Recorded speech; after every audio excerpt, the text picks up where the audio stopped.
Bagfuel, baby. How are you incorporating your father in your business? Because I see he just came home. Yeah. And he's 11 already days ago, already yeah. rhyming. He's You in the got him lit in the studio. streets, hit. That's what's up. That's He's what's up. checked in. What's the plan to incorporate Pops within your building? Is Big Hit, right?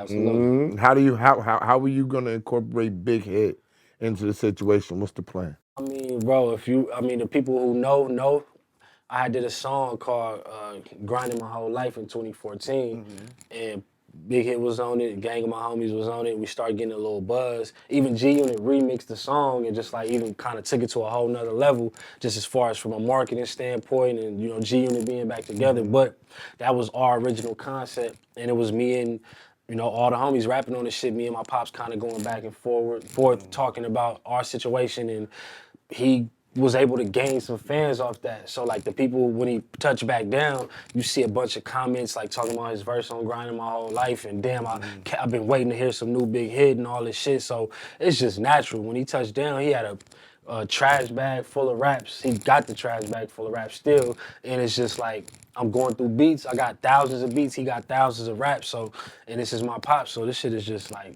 it's easy, bro. Big Hit, let me ask you a question. When you was locked up, what was your feeling like when you seen your son catch Grammys and shit? What was you thinking? Yeah, the first time, like, basically, I knew he had it in him. You know what I'm saying? I didn't know I was slapping music that, you know, later on, like, damn, that's okay. Yeah, but that was surprising. But as far as like when he actually got it out, I knew it was coming. You know what I'm saying? I always told him he cut like that. And yeah, it was a beautiful feeling. Don't get it fucked up. You know what I'm saying? I wasn't just, you know, I always brag on the low tip, like, you know what I'm saying? I just ain't gonna shout it out, let another nigga brag on him. But I just kept like, yeah, you know, that's my son to wear. Nigga, I'll stop playing like. I don't, niggas didn't know I rap, you know what I'm saying? I don't even keep nothing. I'm not, you know, I rap, I'm not a rapper, but I rap, my nigga. So it's like, all the homies in the pen, like, damn, bro, nigga, I'm on the yard strapped up, nigga. I ain't out here to rap, nigga. Like, you know what I'm saying? They ain't even know you was like my pops and shit. Nah. A couple of homies did. I was, you know, they really from Pasadena, but as far as the Damu car shit or the Crip car shit, they, you know, a couple heads know that was in the industry, but, you know, like niggas from a couple dudes from 60s and shit, you know, was up in there, was hollering at them, but they knew Trade, he tapped in, you know, about the situation. So he, you know, it's all A1. But yeah, I didn't really, I don't trip, man. It's coming. It's like a roadmap right now, on God. We just scratching the surface. So you think that there's a lane for you coming out of jail with the age that you are right now? What's your plan to attack them? Man, I'm gonna just let my shit speak for itself, my nigga. Oh God, I ain't got nothing to say. Blood on my life.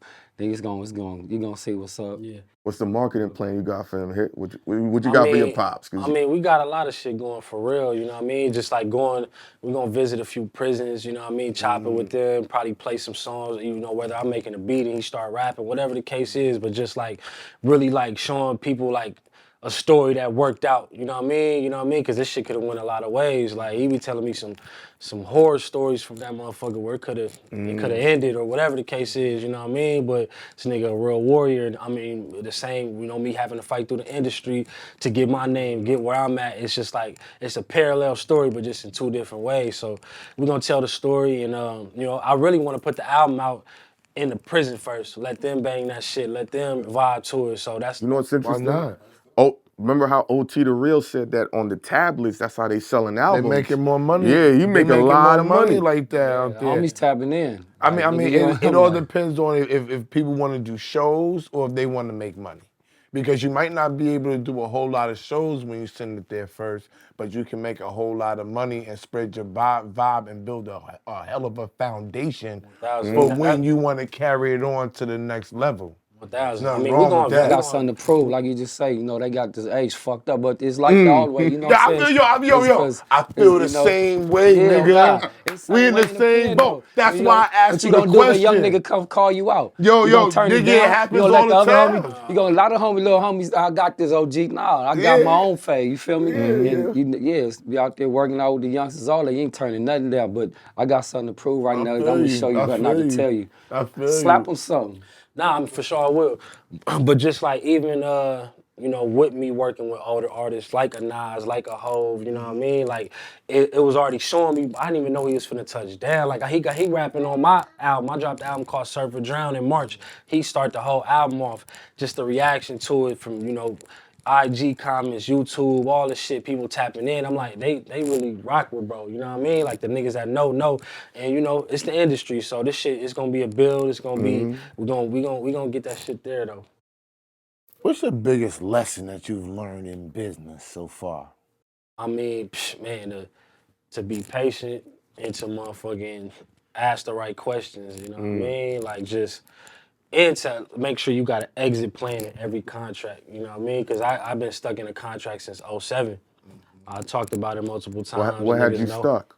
Why couldn't you Just get the out? way the way it was yeah, structured. the way I mean, like, what was structured? 'Cause for like this shit called MDRC, and that's like where songs add up to, you know, you know, unless you're doing like 100% of one song, you might have to do like 4, 5, 6 songs, like where you might get 20% here, 15% here, 35. It gotta add up to up to one, 100. and that's supposed to count as one full song. You know what I mean? So however many songs you get to, you know, to knock out 5, 6, 7 complete songs. But my shit was set up to where even when I knocked that out, it still was some other shit to where it's like, nah, you gotta do this, this, and this. So it would be like 2, 3 times what I should be knocking out. I would have to do that 2, 3 times over to even equal one song. So it just was that, plus, you know, just a little different wordage and shit, wording, and it is what it is. But, you know, that shit. They would have been mad at me, Hit, because I would have been putting my shit in other motherfuckers' names.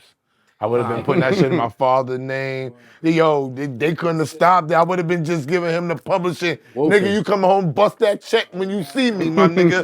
Because yo, prove it. He's doing it. Nah, word. He's giving me the beat structure from jail, from the phone, and Yep. I'm putting his pattern down, and I'm giving my father half of this fucking credit. You can't Word. stop it. He ain't part. part of. I tell niggas that shit all the time. I've been a manager for Gang. 20 years, but for some reason, creatives like that's a sin. Give a nigga credit that didn't actually make the fucking song. It's like, yeah, because business wise, at least we'll come home to some money. You know what I'm saying? Because they gonna rock you. Yeah, you're gonna have your the creative shit intact, but you giving them the money. Yeah. You handing it to him just to be like and say, yo, I'm gonna put my father's name on it and say he co-produced it. He has Bang, bang. 50% writers, I mean, publishing, you gotta everything. think about though. I was 19 one year out of high school, not even a full year. They Probably. always catch y'all like I was that. that was Always 07, catch so you. you know what I mean. Wow. Like he locked up. My uncle was in a successful group, late 80s, early 90s. By that time, you What know group what I mean? was that? A group called Troop, R&B group. Oh, I know about you, nigga. Spread my wings and Pasadena, all that. yeah. Come My, on, stop, my man. Don't grandma do put that group together and shit. So A word? yeah. So Niggas I mean, made you the know, shit it just was at a point where I really, you know, 50K sounded like everything in 07 and 19. Signed makes for 50K. And I mean, you know, at the end of the day, I still get majority of my publishing, but I do want that percentage back that they getting, you know what I mean? Especially when they ain't doing nothing for real. So that just is what it is. But I mean, that shit all coming to an end. So.